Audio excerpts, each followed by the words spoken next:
An amazing landscape just isn't complete without an atmospheric sky. It's the heart of any scene, especially when combined with stunning light.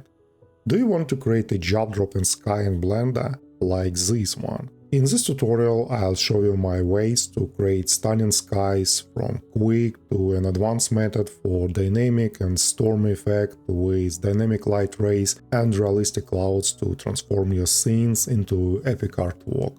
And here is my Blender scene for demonstrating how we can create skies in Blender. As you can see, it's simple, basic light, just environment color, that's all. And it looks a bit dull and lifeless. But we can easily change that by adding a vibrant sky and dynamic light. And you know the easiest way to add sky in Blender. I've got even two super straightforward methods. First, take a simple plane, rotate it and place it behind your scene. Then in the shader editor, apply a sky image as a base color and use the same image for an emission. Boost the emission strings and voila! A gorgeous atmospheric sky, just a couple of clicks. It remains only to find on the plane position to hide anything we don't want to see in the frame, leaving only the stunning sky in the camera view. Good. The second easy way to add a sky is totally straightforward. We can simply use any HDRI in the world shader. Likely there are tons of free HDRIs available on Blender Kit or Polyheaven that we can use in our scene, which also let us create an awesome sky in Blender. As you can see, this is another really effective method to craft an atmospheric sky. Check these incredible clouds. And both of this method works great for different types of scenes, but they do come with some big drawbacks. And if you want to add sun rays, some god rays or atmospheric light to your scene, and at the same time how to create atmospheric light rays in Blender. And to do this we need a simple cube with volume material.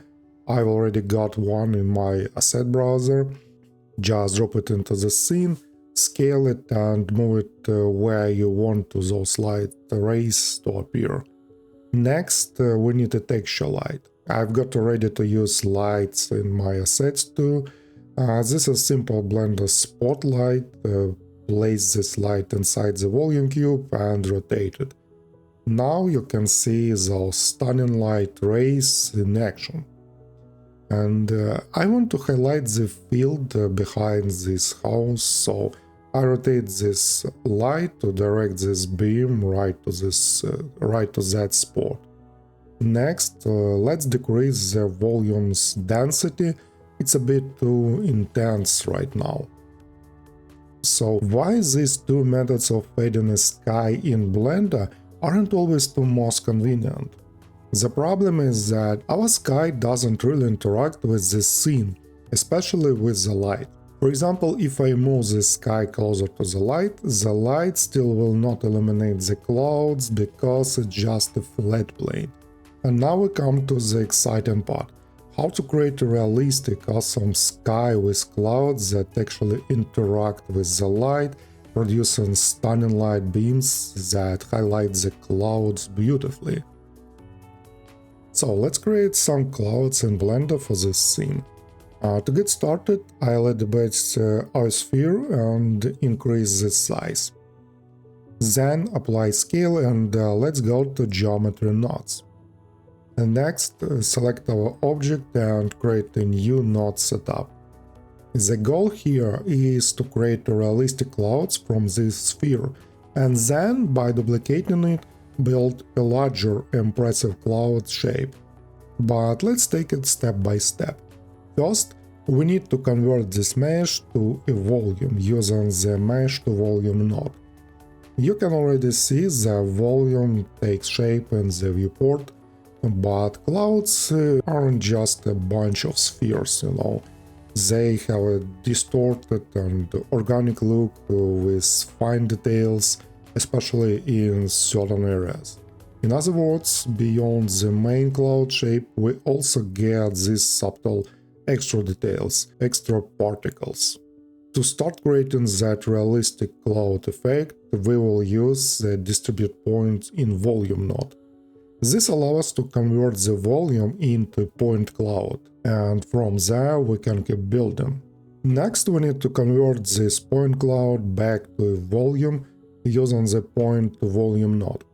Now it's already starting to look much closer to a real cloud shape. After that, let's convert it to mesh again so we can clearly see this cloud-like mesh structure. Yeah, looking good. Now we can boost the density of the points to refine it further. Nice, that's almost exactly what we need, and we need to convert everything back to volume one more time. To see this effect more clearly, let's add some light to the environment, like sky texture in Blender. Enable preview render, and I also turn it transparent in the render settings to remove the background for now. Now it's really starting to look like a clouds. So let's take another look at how this works. We start with the first node to convert it to volume, then add a point cloud, convert them to volume, turn it to the mesh, and then back to the volume again. So this is basic setup. You might be wondering why we go through all these steps. Convert into volume, then mesh, and back again, instead of stopping after the first volume, since it already looks like a cloud-like. By using this action and nodes, we can make our clouds look even more realistic. For now, I'll disable the final node to view the mesh in the viewport, and next I'll change the amount to size in each node. This is crucial for proper scaling the clouds. In this case, when I scale the object, the entire effect adjusts to the new scale without distorting or stretching the details. It works much more accurately. Now let's add some realism to the cloud and randomize its shape to make it look more natural, with more of these fine organic details like we see here. To do this, I add the set position node and place it right after the distribute point in volume node. With this, we can use the offset to shift the points in different direction along the x, y, and z axis. But instead of just using simple values, let's use a noise texture, for example. Uncheck normalize in this node and adjust the scale in the noise texture to control this offset. To fine-tune this effect even more, we can add a vector math node, set it to scale, and adjust it so the points spread out as much as needed, depending on type of clouds you want, of course. I'll keep the spread fairly moderate, so as I don't need a huge scatter for this one. Next, I'll add another set position node, just duplicating the previous one and placing it right after it. With this node, we can add even more variation to these points for a richer cloud effect. Here I'm going to use a Voronoi texture and connect it to the offset. To make this work, I need a specific combination of nodes. First, I add a vector math node and set it to scale. Then add a simple math node and switch to multiply, and duplicate this math node here. To tie it all together, I need a position information from the mesh, so I'll add a position node and connect it both to vector math node and the Voronoi texture in the second setup. Awesome, now we are building something truly dynamic. So in this first multiply node I set it to -1, but in the second one I set it to 1. Let's see how this works and why this combination is a key. The first node pulls all points closer together, creating high density in the center of the object. Essentially, I compress the particles to maximize density. If you look at real clouds, you will notice their density is higher near the center, while the edges are more transparent and airy, sometimes even letting light shine through this. To achieve this, I use these two nodes. The first one compress the particles as much as possible to build this dense core. Then in the next node I do the opposite, loosen up the edge to reduce density here. This gives us a perfect effect of transparency and lightness for the cloud.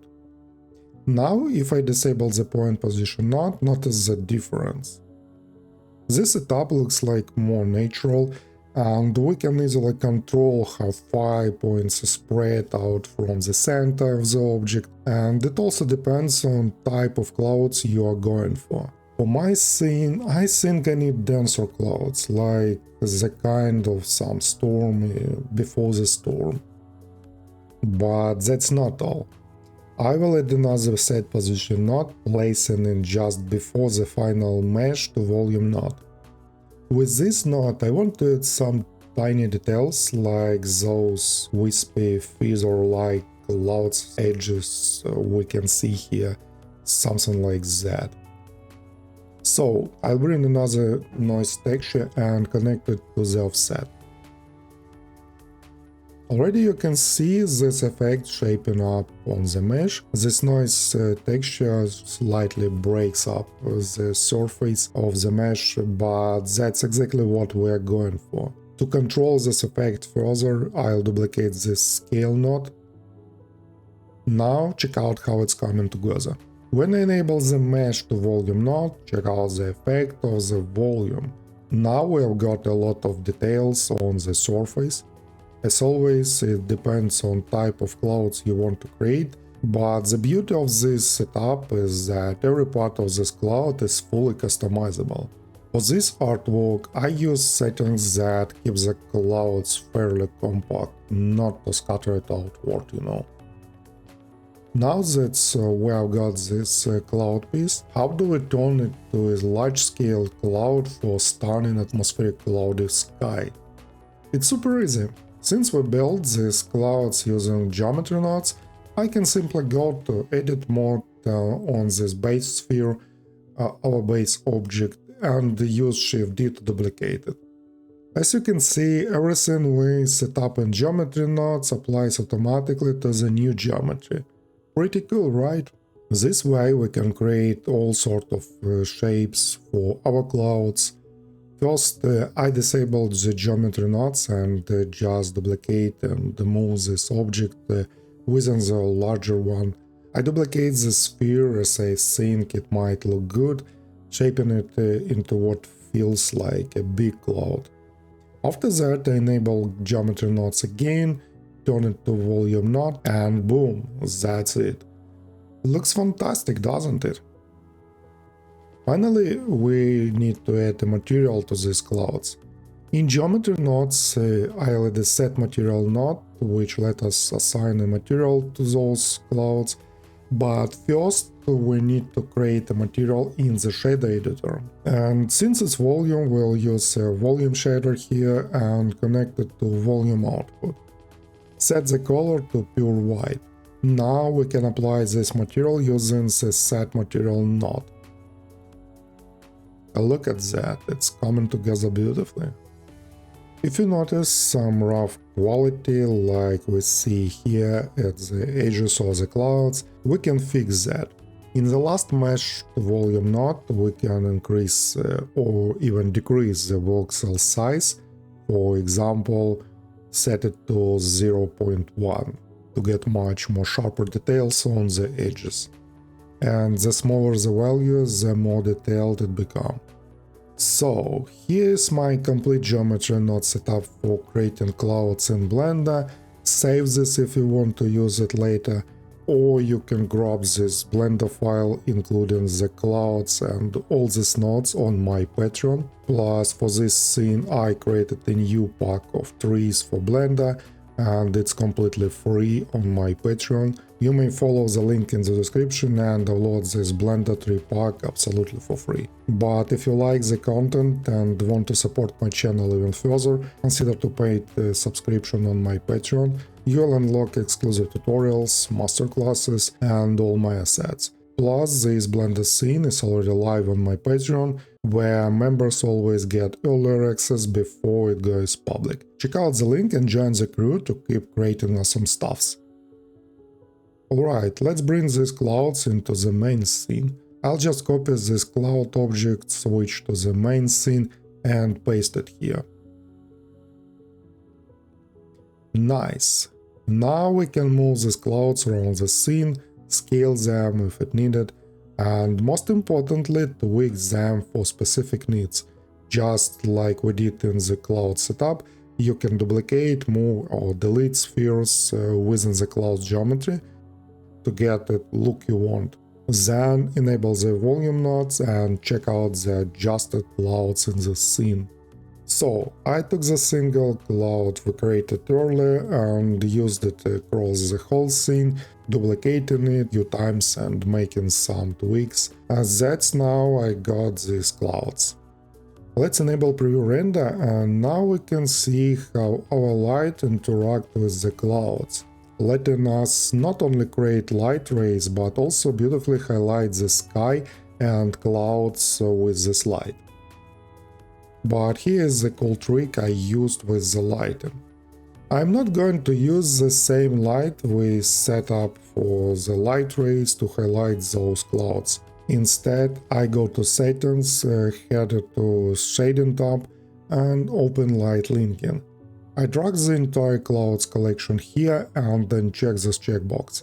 Now the light will link to all these cloud objects, but since we uncheck this box, it will exclude the clouds, lighting up everything else in the scene except the sky. This way I can use separate light sources, one just for light rays and another for clouds.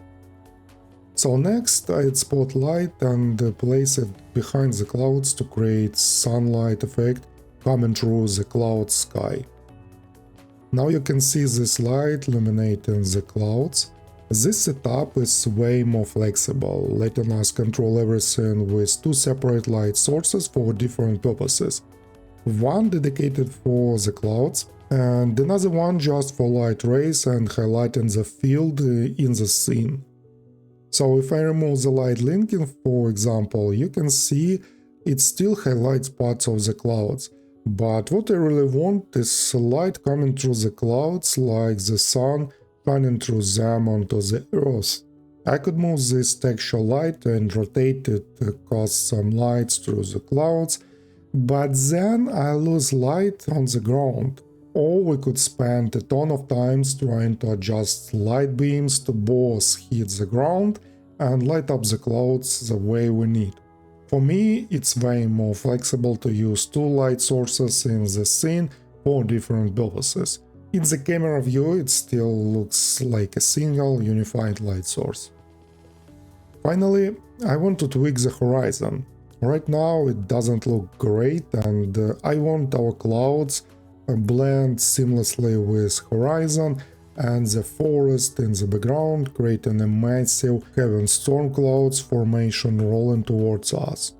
To do this, I duplicate the volume cube, scale it up, and move it out of the scene, positioning it behind the clouds. Then scale it once more to cover the entire frame. Something like this, yeah. Next, I duplicate the volume shader and start working with it. Increase the density, and now it's starting to look really impressive. To refine this and remove the top part of the volume so the effect focuses only near the horizon, I need a mask. For example, I will use a gradient texture, pair it with mapping and color ramp, a classic combo, I'd say. Rotate the gradient by 90 degrees, yeah, negative 90 degrees, and move it up. Switch the color ramp to B-spline to soften the mask. Now use this color ramp as the density value in the volume shader. And there we go. This effect now covers only the part of the horizon I want, the lower section of this cloud and horizon. Because the gradient texture acts as a mask, cutting off everything above, as we can see. So, this is how you can create clouds and atmospheric sky right in Blender. Essentially, there are three methods I use, and before we wrap up, a quick note on optimization. Since everything here is built with volumes, and there are a lot of volumes in this scene now, it's clear this directly impacts performance. Especially when, for the final image, you will want a smaller value of voxel size to get much sharper details, and if you don't want to wait forever for the render finish, you can tweak the global volume settings in the render settings here.